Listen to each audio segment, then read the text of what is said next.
The funeral was small and quiet, just as Margaret would have wanted. She had lived a reclusive life, keeping to herself in the old Victorian house at the edge of town. When she passed away, it was her grandson, Daniel, who arranged everything. But something never sat right with him about her death. Margaret had always been healthy for her age, and then, suddenly, she was gone.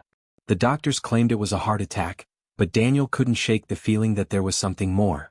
As he sat in the dimly lit living room of her house, surrounded by the scent of aged wood and dust, he went through her belongings hoping to find a clue. That was when he found the letters. Tucked away in an old wooden chest in the attic, bound together by a frayed ribbon, were dozens of letters written by Margaret. They were addressed to a man named Edwin, someone Daniel had never heard of. The words within the fragile pages spoke of fear, of shadows moving in the corners of her room, of whispers that echoed through the walls. Margaret had written about someone, or something, that had been watching her. Daniel's unease deepened. The next day he did something unconventional. He placed a hidden camera inside Margaret's tomb. It was a desperate move, a way to put his paranoia to rest. If there was nothing to fear, the footage would show nothing but stillness. The first night, the footage was uneventful. The dimly lit interior of the tomb remained untouched. The second night, however, something changed. At precisely 3:14 a.m., the camera caught movement. At first, it was just a subtle flicker, a shadow stretching unnaturally along the wall. Then, the air inside the tomb seemed to grow dense, almost as if it was being disturbed by something unseen. The stone coffin, sealed with heavy marble, trembled slightly. Daniel replayed the footage again and again, convincing himself it was just a trick of the light. But the following night, the horror became undeniable. At 3:14 a.m. once again the camera picked up more than just shifting shadows. The lid of the coffin moved. Not much, just a few inches, but enough to confirm that something inside was trying to get out. And then came the sound, a faint, scratching noise, slow and deliberate, like fingernails scraping against stone. Daniel's breath caught in his throat as he watched. He wanted to believe it was the wind, or perhaps the foundation of the tomb settling. But then something else appeared on the screen. A face. Gaunt, sunken eyes stared directly into the camera. The features were eerily familiar, Margaret's face but distorted, her mouth twisted in an expression of agony. And then, as if sensing she was being watched, she moved closer, her lips parting slightly. A whisper, barely audible over the static, escaped her lips. "Help me." Daniel recoiled from the screen, his heart hammering against his ribs. This wasn't possible. His grandmother was dead. He had seen her lifeless body lowered into the grave. This had to be some kind of hoax, or worse, his own mind playing tricks on him. Shaking, he grabbed his car keys. He had to go to the cemetery. He had to see for himself. As he drove through the empty streets, the city lights faded behind him. The cemetery loomed ahead, bathed in the eerie glow of the moon. The iron gates creaked open as he stepped inside, his footsteps crunching against the gravel path. His grandmother's tomb stood in the distance, a silent monolith beneath the darkened sky. With hesitant steps, he approached the tomb, his breath visible in the cold night air. His hands trembled as he reached for the camera, still securely fastened where he had left it. He checked the footage on the small screen. And then he heard it. A sound that did not belong in the stillness of the night, a muffled, desperate knocking from within the stone coffin. Daniel's blood ran cold. He wasn't imagining it. His grandmother was trying to get out. Daniel staggered backward, his heart pounding in his chest. His mind screamed at him to leave, to pretend he had never heard the sound. But his body refused to move. He swallowed hard and took a shaky step closer, pressing his ear to the cold stone of the tomb. The knocking came again, followed by something worse. A weak, gasping breath, as though someone inside was struggling for air. Daniel's hands fumbled for his phone, his fingers trembling as he dialed his best friend Eric. It rang once, twice before a groggy voice answered. "Dude, it's 3 in the morning. What's wrong?" "Eric, you need to come to the cemetery. Now." "What? Why?" I think my grandmother is still alive." Pause. Then, "Daniel, that's not possible. You buried her. Just get here, please. I need someone to witness this." 15 agonizing minutes later, Eric arrived, his flashlight cutting through the darkness. He took one look at Daniel's pale face and sighed. "All right, show me." Daniel hesitated before placing his ear to the tomb again. The sounds had stopped. Was it all in his head? But before he could speak, the knocking returned, louder this time, more frantic. Eric's face drained of color. "Okay, what do we do?" Daniel's mind raced. "We open it. We get her out. Eric hesitated but nodded.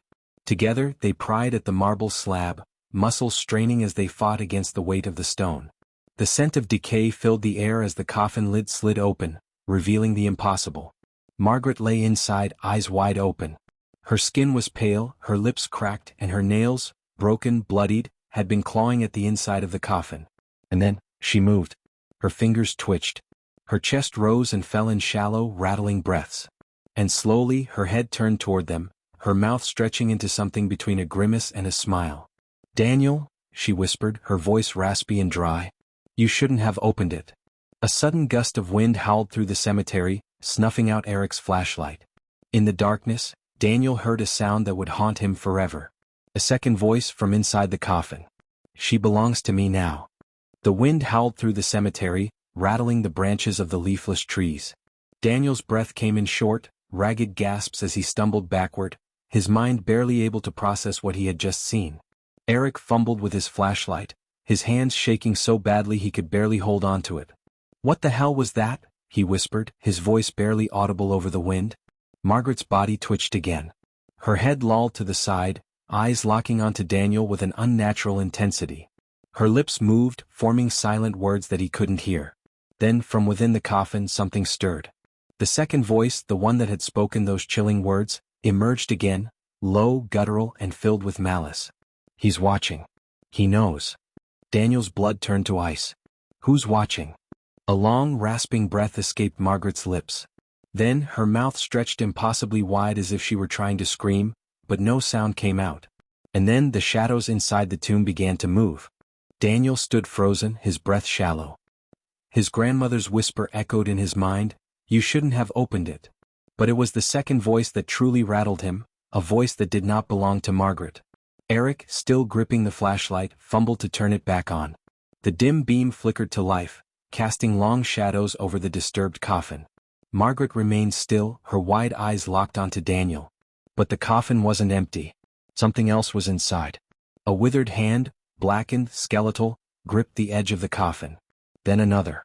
Daniel barely had time to react before a figure began to rise from the darkness within, a shape that defied all logic.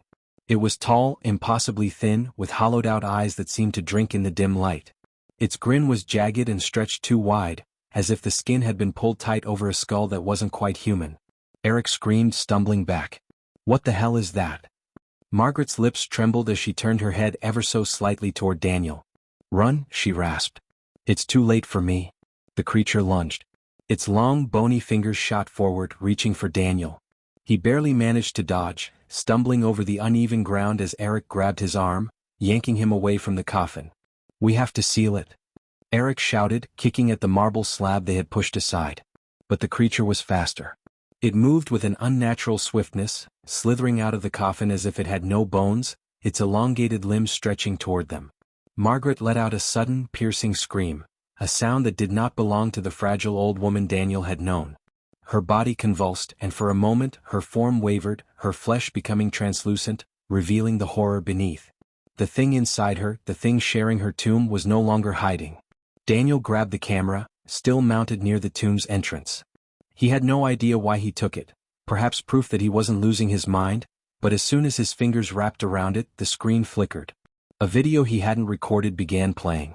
A grainy image filled the screen, showing his grandmother's bedroom. The date in the corner was from months before her death. Margaret sat on the edge of her bed, speaking in hushed whispers to something unseen. But then the shadows in the corner of the room shifted. The air in the footage seemed to darken, and a towering figure emerged, its hollowed eyes, its unnatural smile.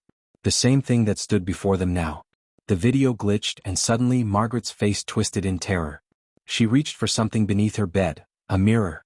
She held it up, and for a brief moment the creature recoiled, its face distorting as if in agony. Then the screen cut to static. Daniel's mind raced.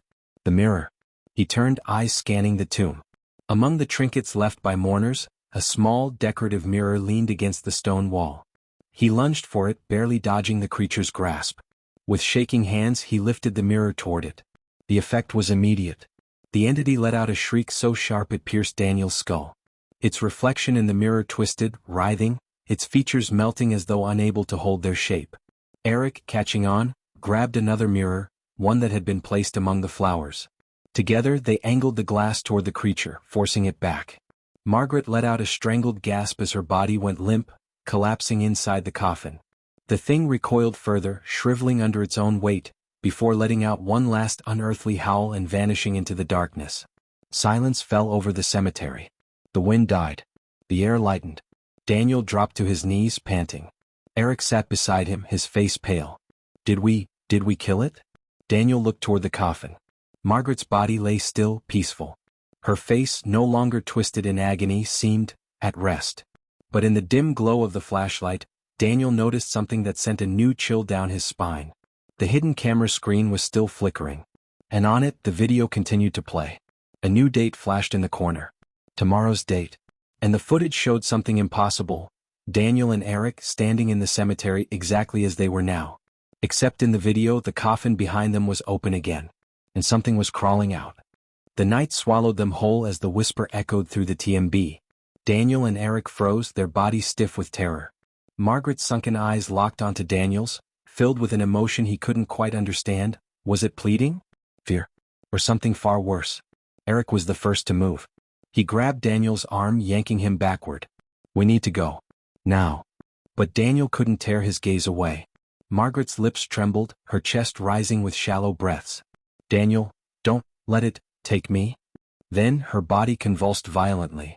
A shadow, darker than the night itself, began to seep from her open mouth.